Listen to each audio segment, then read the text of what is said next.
The book of Esther is an exciting story taking place in the time period of Ezra and Nehemiah. Now, if I could just unpack to you, to remind you that we're going back to the ancient world.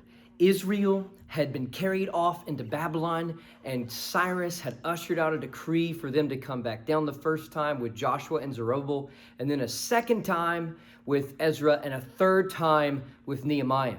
Now, when we think about the chronology of these three waves, the first wave of God's people takes place between Ezra chapters 1 through 6.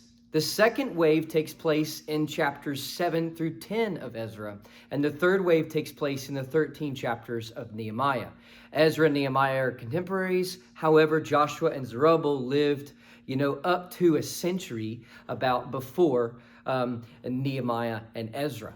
Now, if I were to place the book of Ezra in this chronology, it would be between the first and second wave, or at least that is what some scholars suggest. So sometime between chapter 6 and chapter 7 of the book of Ezra. And if you're studying Ezra, you got to also study Nehemiah. And if you're studying Ezra and Nehemiah, you've also got to study Esther, because the book of Esther is about divine providence, courageous boldness, and divine deliverance.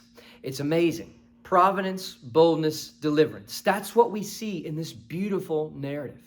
Now, remember, we are silent where God is silent, and we speak when God speaks. So nowhere in the book does it affirm a human author. However, Jewish tradition tells us that Mordecai is a likely candidate. At the end of the day, we don't know, so we shouldn't get in a fight over it. But that is an interesting suggestion by Jewish tradition. If we were to place this book being written, it would be written sometime between maybe 460 and 330 BC, some type of a 70-year window, give or take. We really don't know exactly when it was written, but it would have had to have been written at some point after the Babylonian captivity, and when the Persian Empire was at the height of their reign in the ancient world. One of the most unique features of Esther is that you probably noticed is in the 10 chapters, God's name is not mentioned at all.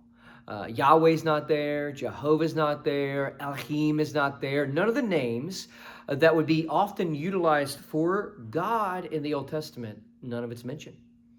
And so the big idea of this book is that God is sovereignly at work behind the scenes to protect his people and to accomplish his purposes. God is at work in your life. God is at work in my life. God was at work in Esther's life, Mordecai's life, and King Ahasuerus and Haman, and all of them in that time period. God's hand was at work, even though the author may not wanted him to be explicitly mentioned.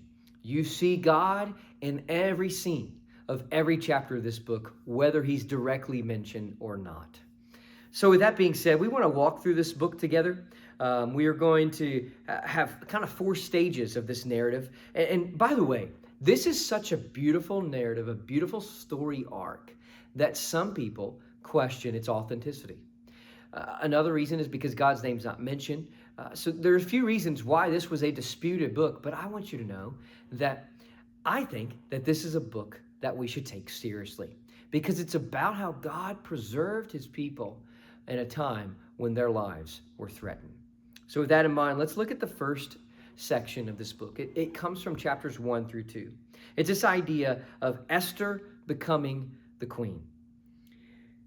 Queen Vashti in chapter number 1 is removed because the king had this grand old idea that they were going to bring the first lady inside to dance and maybe move a little. And even some commentators seem like that it was a sensual request where the men were intoxicated or getting a little tipsy and they wanted to see a little skin, if you know what I mean. And Queen Vashti, man, God bless her for a stand. She refused to stand. And remember, when you stand up against a pure monarch like King Ahasuerus and those in this time, then you were often faced with death. Well, she was faced with this reality that she was removed from her position in chapter 1.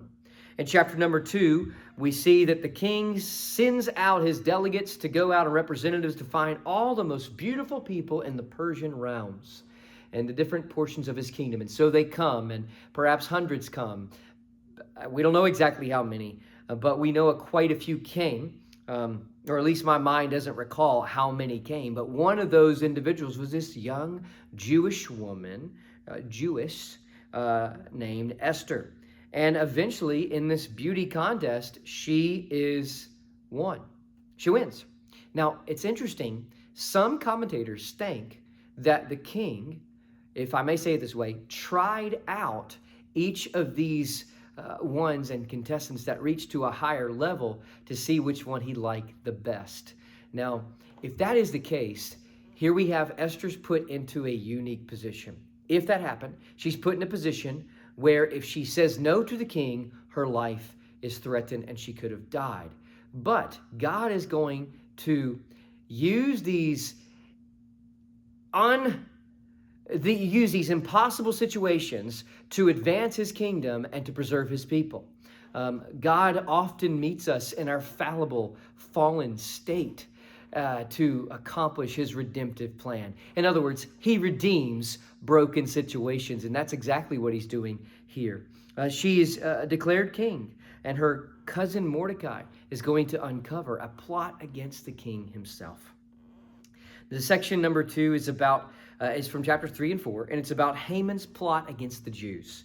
We find that Haman is lifted up with pride and hatred amongst these Jews, especially when he's standing in this particular area. Mordecai walks by him and pays him no respect or reverence. And so Haman is infuriated. He is intoxicated with this idea that he wants to destroy Mordecai and all his people, the Jews. And so Haman goes into his shelter, his humble abode, and there he begins to devise this plan to assassinate the Jewish people. In chapter number 4, we read about how Esther is faced with a difficult decision. She hears about this plan, and Mordecai urges her. He says, hey, you're the wife of the king. If anybody can have access and go in and rescue us, it's you. So go in there, approach the king. The only problem is if you approach the king in the court without an invitation, your life could be taken. And so we read in Esther chapter 4, verse 16, my favorite verse. It says, go, gather all the Jews. This is Esther telling Mordecai. Go gather all the Jews who are present in Shushan and fast for me. Neither eat nor drink for 3 days, night or day. My maids and I will fast likewise. And so I will go to the king, which is against the law. And if I perish, I perish. We see that God raised up Ezra for such a time as this to go in and rescue the Jews. We move on to section number 3. Chapters 5 through 7 reveal this idea that Esther intercedes for her people. She's going to approach the king courageously and invite him and Haman to a banquet. And there she wines and dines them, if you will. In chapter 6, we see that God's providence changes everything. And listen, God is always at work behind the scenes. The king honors Mordecai after discovering his past loyalty, humiliating Haman in the process. You might remember the story. The king says, how should we honor somebody who did such and such? This, speaking to Haman. And he says, well, give him this and give him that and make him honored really well. And so Haman's thinking, I'm going to be honored by the king. Oh, yeah. Instead, Mordecai is honored. And then in chapter number 7, we read about how Haman is exposed and judged. There, Esther brings them in for that final little dinner and unveils this idea and plot that, hey, King Ahasuerus, Haman is devising against my people. And so the very gallows that he built to hang Mordecai, Haman dies. And that moves us to chapter number 8 through 10. The last section. The Jews are delivered. You have to understand, when a law is declared, it cannot be reversed. So a new law is decreed, and the king allows the Jews to defend themselves against their enemies. In chapter 9, we read about the victory and preservation of all the Jews, and they honor this through the feast of Purim, even to this day. And then Mordecai is exalted and rises to a prominent position of great influence and serves the welfare of God's people.